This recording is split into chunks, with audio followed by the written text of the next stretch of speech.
Christian Lees. I'm here on behalf of a video documentary called Home and Away, and with me we've got Herold, and Herold's going to answer a few questions.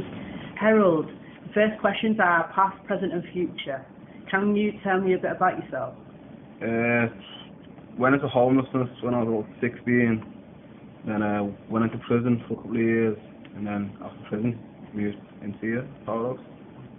What are you up to at the minute? I'm studying now, travel and tourism business, and I'll be moving out hopefully soon. That's the plan for now. What are your hopes for the future? University, and I think university, that's the short future. I've got some other questions on policy. Okay. Do you know how to access social housing in the area, and if so, what has your experience been of it? No, I don't. Have you got experience of private renting sector? If so, how easy or hard was it to find accommodation, and was it costly?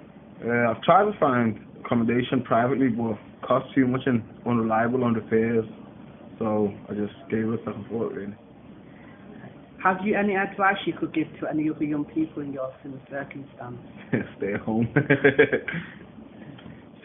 Do you know how to access social housing in this area, and if so, what has your experience been of it?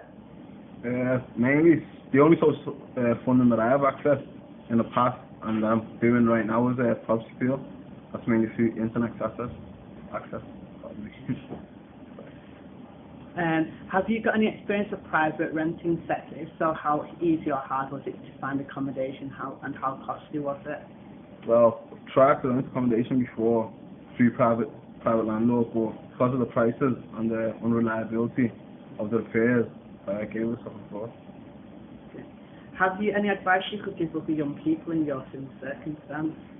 Say someone's moving into a hospital or accommodation type, I'd say just try and keep your head down and just do your own thing. Don't let in other people.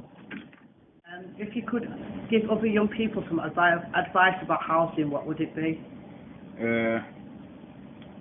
Always, I don't know, it's a tricky one. I'd probably say just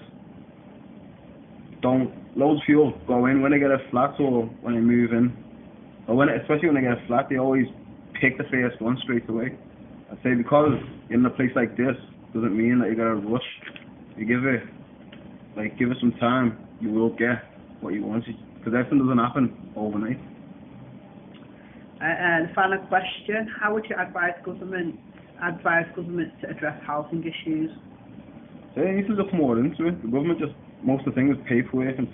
They need to go to the housing and see what the people need, not just think what the people need and then do it. They need to come and see what's happening here and what's happening in other places, and then they'll have a better idea what people need. Well, thank you, Herold. Thank you, Mr. Christian.